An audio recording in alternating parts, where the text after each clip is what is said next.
じゃないよ7転び八起きとかあるんですけど、1転びでそのまま起き上がれなかったっすね前田ひろみさんっていう方なんですけど、自分はなんか先輩というよりかお姉ちゃんに近い感覚なんですよね。沖縄の大学に通う歌者森田圭太です。よろしくお願いします。はい、森田圭太さん、本日はですね、森田圭太さんが琉球芸能を始めたきっかけについてちょっと伺っていきたいなと思ってるんですが、もともと興味あったんですか？もともと全く興味がないところから実はスタートしてて、最初は、バンドの中にはドラムっていう楽器にすごく興味があって、それを小学校との3年4年ぐらいの時からに自分の親に実はドラムがしたいんだと伝えたところ、いろいろこう調べてくれて、週末休みの日にちょっと行きたいとこあるから一緒に行こっかって言われて、母親から。そうです確かそんな感じで一緒についてって、でどんなのって言ったら、まあドラムみたいなもんよみたいなそれで一緒に行ったら、それが琉球芸能の太鼓同じドラムだけどの教室だったんですよドラム違いでプラスその日は稽古が休みの日だったんですよ。せっかく行ったのに。はい、で休みの日に行ったら、当時の沖縄ラブ島の先生がせっかく休みだけど来てくれたからちょっとじゃあ見せようねって言って、太鼓こんなのだよっていうのを、ミニライブ的な形式でやってくれて、当時小学校4年生10歳の森田圭太少年は大人がわざわざ太鼓を出して自分のためだけに演奏してくれたこれをうまく断る方法は分からないから一旦やるって言うしかない。なるほど、断れなかった。そうです、断れなかったです、そこで断れずに琉球芸能に初めて足を突っ込んだというか、ちょっと足を滑らせたって言ったらいいかもしれないですねきっかけはそういう感じで琉球芸能っていう世界に入り始めましたね。なるほどなるほど、そっからずっとじゃあやってるんだ。そっからやってますね。おお、じゃあ足を滑らせて滑らせっぱなしの状態ってことで今そうです。7転び八起きとかあるんですけど、1転びでそのまま起き上がれなかったですね滑り続けてる、ずっと滑り続けたままでした。なるほど、その太鼓教室っていうのは同世代とかが結構多かったりするんですか？自分が入って1ヶ月ぐらいはおじいちゃんおばちゃんみたいな、基本おばちゃんたちだったんですけど、そうなんだ。1ヶ月経った時にたまたま自分が通ってた小学校とは別の小学校から同級生の女の子が習いに来てくれて、周りからしたらあんまりメジャーなものではなかったので、その子のおかげで本当に結構長く続けられたのかなっていう。この女の子とかとはなんか恋仲になったり恋人になったりとか島の人みたいなこと言うなよそういう恋仲とかはなく、いまだに連絡したら連絡も返ってきますし、親友みたいなものに近いかもしれないですね。沖永良部島って人口ってどれぐらいいるんですか？今約1万2000って言われてますね。小学校っていくつぐらいあるの？小学校、そもそも沖永良部島には町が2つあって、自分の町の方に小学校が4つ。結構多い。で隣町にも4つあるんですかね、確か。2つとかにまとめてもいいんですけど、まとめた場合通学距離が遠くなる子たちが出てしまうので、それでいまだに小学校はちっちゃいながらもずっとある状態が続いているので、合計8校になってますね。中学校はちなみにいくつぐらいある？中学校は4つです。4つ。そこから2つの小学校が1つにまとまってっていう。で高校とかは？高校が1つですね。島中の同い年の子たちは結構もう普通にみんな知ってるぐらいの感覚なの？ほぼほぼ知ってましたね。でも本当の人数も自分たちの学でもどんぐらいだったんですかね、90名いなかったと思うんですよね、高校生の時は。誰かが付き合ったりとかしたらもう島中で噂になるんでしょ？すごいわかりますねすごいわかります言ったことないのに親が先に知ってる時もありましたやりづらいですそれ。あんたあれと付き合ってるのって言われて今日言おうと思ってたらなんで先に聞いてくるとか言って面白いな。ちなみにコンビニとかあるの？コンビニは唯一リックマートっていう、リックマート RIC って書くんですけど、地方コンビニになるんですかね。なるほど。ファミリーマートとかローソンとかセブンイレブンはそれは憧れてただけですないんだじゃん、はい、ないんですよ。なるほど、はい、信号はちなみに信号はあることはあります。うん交差点が12345個ぐらいですね、全部合わせて。点滅信号は数に入れます？じゃあ入れてみて。入れます？したらさっき5だったんですけど6になります。1個しか変わってないそういう島でドラムをやりたかった森田圭太少年がまたり間違って琉球太鼓を始めると。そこから中学校高校と上がっていったと思うんだけど、ずっと同じ教室で通ってたんですか？実は中学校上がる時にもう辞めるっていう、自分はサッカーもしてたし、部活ってなるとやっぱり小学校とは違くてこう忙しい遠征だったりとか、結局それもまた言い切れずにやっぱ楽しかったんですよね、いざ行ったら。あ、なんだかんだ。そうです。でそれで中学校も続けてて、でサッカー中学校3年夏終わり引退しました。急にポンって時間ができて、すっげえ暇だなあ、そういえばじゃあ太鼓祭りでも三振も習って帰るかからスタートして、でそこからどんどんのめり込んでいって、なんか比重がどちらかといえば三振寄りになってきたというか、正直な話受験勉強せずに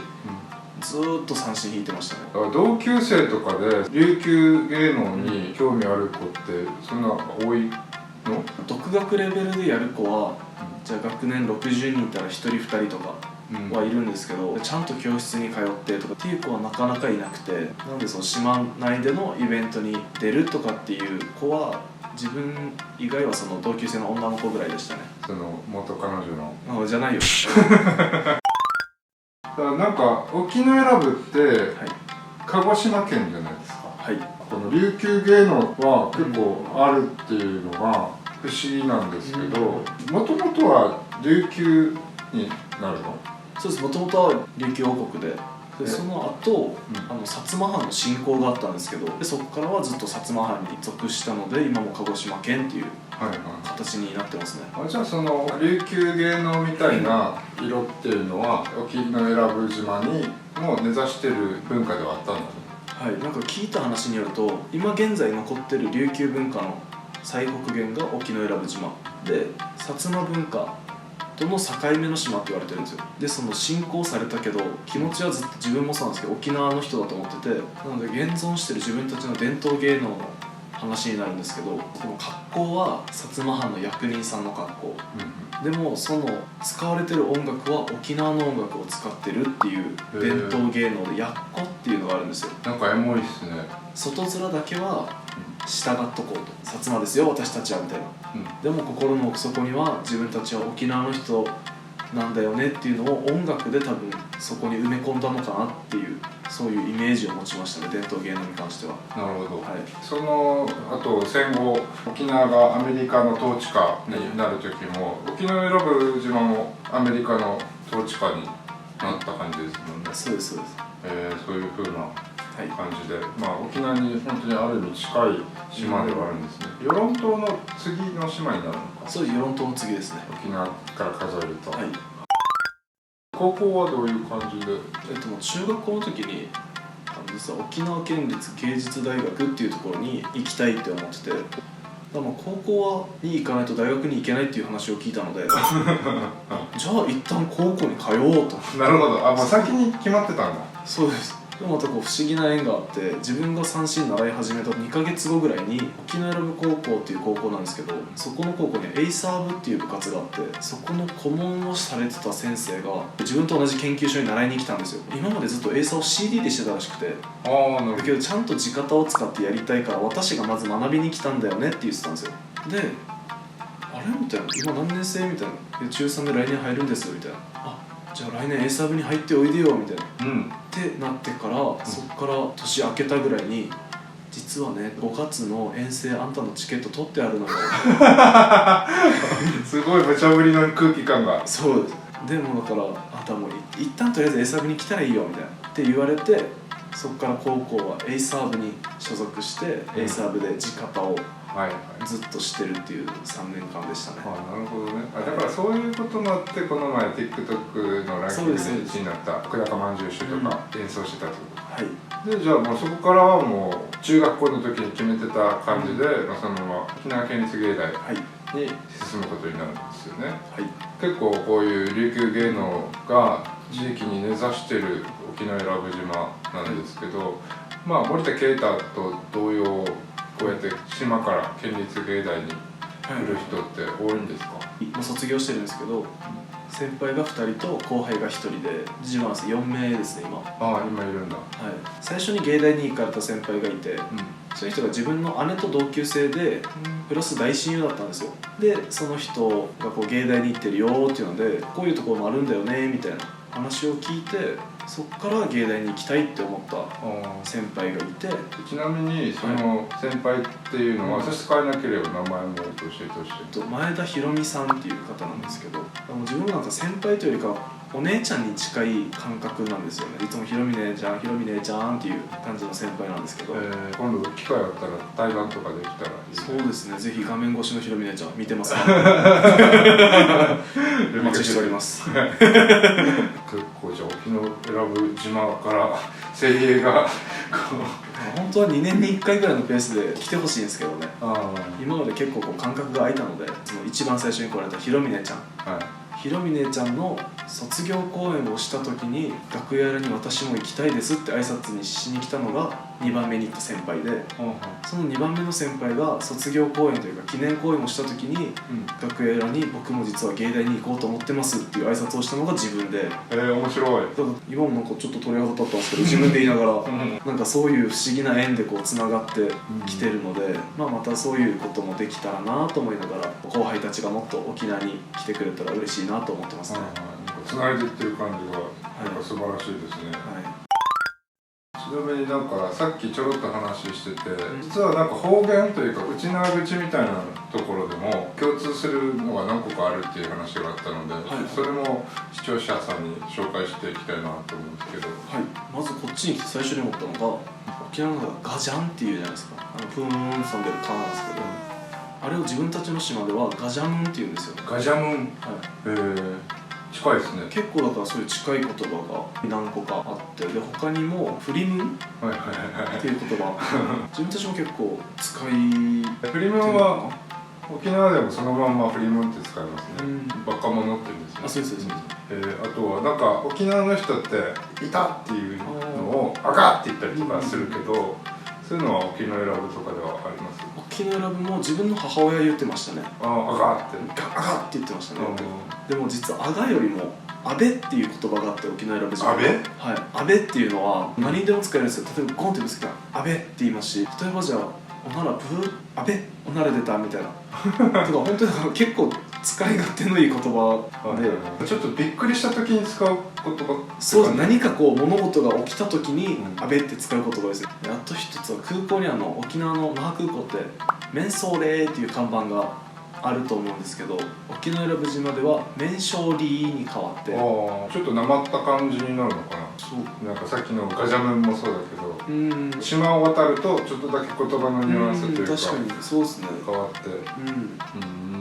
面白いですね。今後なんか琉球芸能を通じてどうなりたいみたいなのがあれば。もともと沖永良部島も琉球王国の一つであり、そういう一つ琉球芸能っていうもので、後輩をこっちに来やすくするとか、自分たちが島に帰ってお年寄りの方に元気になってもらうとか、そういう活動もちょこちょこ挟みながら、これから本当に琉球芸能を広めたいっていう本心でこの SNS も始めてるので、いろんな方に琉球芸能って本当にいいものなんだよっていうのを知ってもらえたらなと思います。ということで、今回は森田圭太が琉球芸能を始めたきっかけ、そしてその背景の沖永良部島について話を伺ってまいりました。ご視聴ありがとうございました。チャンネル登録、他の SNS のフォローよろしくお願いします。また後からね。森田圭太内縄口 LINE スタンプ好評発売中。詳しくは概要欄で。